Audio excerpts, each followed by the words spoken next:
Welcome back, guys. Yes, many of you all pointed that I had missed out 105, and that's right. So I had missed out 105, so here it is. 105, the question was a patient with features of acromegaly undergoes surgery, but the features are not resolved. Drug to be used now. So basically, this is the features are not resolved even that. So we have to use a drug which can be used for the management of acromegaly. Answer for this will be Paniotide, that is a somatostatin analog, growth hormone inhibiting hormone analog. That is what we use in acromegaly. So paniotide will be the answer. So now we come to question number 121. Red tender swelling was given in front of the neck with acute history and with fever. Next best step will be. So the options were like CT angio, USG, initial course of antibiotics, needle biopsy of the swelling. So in this question, I just thought about the question, and I think since it was a rare tender swelling and there was an acute history of fever, so I think the best next step would be to initially go for a course of antibiotics. I don't think we'll directly go for a needle biopsy of the swelling, or we need to go for USG or CT angio. So I think this will be the answer. But let's see. I think this will be the answer. Question number 122. Image of multiple swelling is there in the finger. What is the diagnosis? The options are like brown tumor, multiple enchondromatosis. So answer for this is multiple enchondromatosis.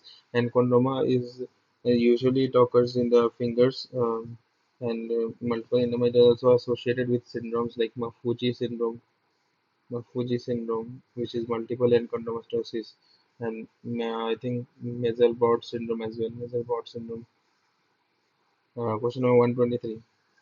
The image of a fixator was given. It was something like this, but there was a fixator which was going above the knee as well as below the knee in a person's leg. And first option was is Elazarov fixator. That is absolutely wrong because Elazarov fixator is a ring fixator, so that cannot be the answer. All the other options are spanning fixator. So it was a spanning fixator, but the question was it is a shaft of femur fracture or tibia? But I think around the knee there were stitches as well. So I think I have marked the answer as spanning fixator for the for periarticular fracture. That will be the answer. Question number 124. There was a question regarding a discharging sinus from the foot. Correct option will be. Most common route of spread is hematogenous, can be caused by both bacteria and fungi, limited to superficial tissue. So I think in this question they have asked about mycetoma, and in mycetoma we know that the most common the organisms that are involved can be both bacteria as well as fungi. So I have marked this answer as the right option. We know in bacteria like actinomyces can cause this, and also in fungi we know Mozzarella mycotomatis can cause this. So I've marked this as option B, that is, it can be caused by both bacteria and fungi. In one question, I don't remember what was exactly the question and the options, but I remember the options. There was a question like there was a history of swelling in front of the neck in the midline, followed later by swelling on the side of the neck. So, and they had given the image, they had given a biopsy image. Biopsy image was there, which was probably showing the papillary. It was actually papillary carcinoma of thyroid, which is showing papillary carcinoma of thyroid. Biopsy of this tumor was given, showing the orphan and nuclei. And I think the question was identified the correct or incorrect. I don't remember, but we have to basically mark for papillary carcinoma of thyroid. It spreads by by lymph by lymph nodes, lymphatic spread it has. So that is why you're getting the lymph node in the neck, the swelling in the neck that is there on the side of the neck, and it is also having very good prognosis and will not be spread by hematogenous route. So whatever be the option, guys, it is according the answer will be according to papillary carcinoma. Please mention in the comments the options so that everyone can know. Question number 126 was a person had COVID and unfortunately he died and his lung was examined, and what is the finding that you're going to see.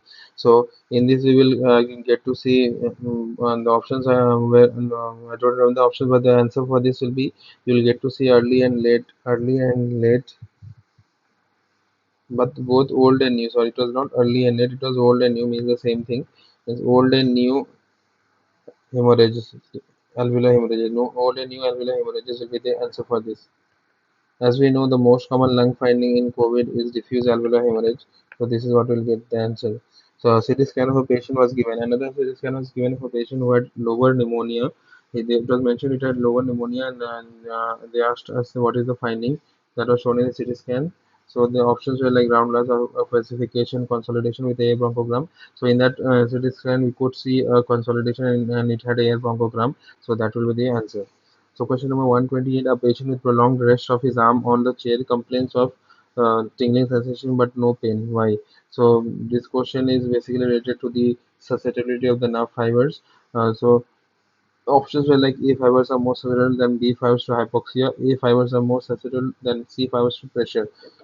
So we know that the pain sensation is carried by A delta. Oh shit, my pen has stopped working. Where is my pen has stopped working? One sec. Okay, I think you have to charge the pencil. The pencil has battery has been dead.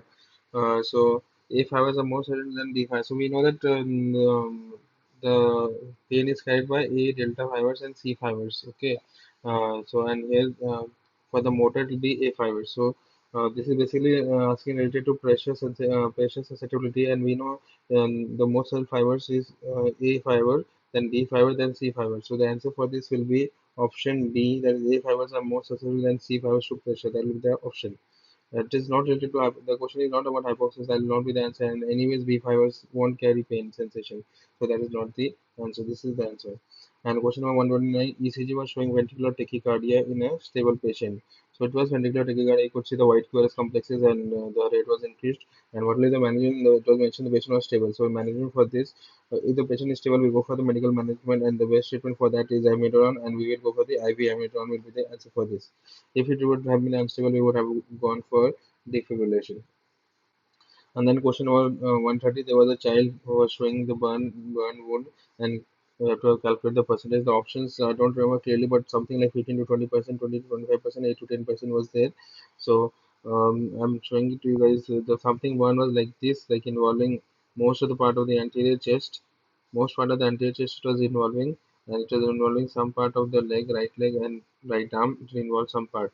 So which is like this is like around 18% is anterior chest. So this is covering most of the anterior chest. So this should be around 12%, and this is covering this like entire arm is 9%. So this should be around 2 to 3%, 4% maybe.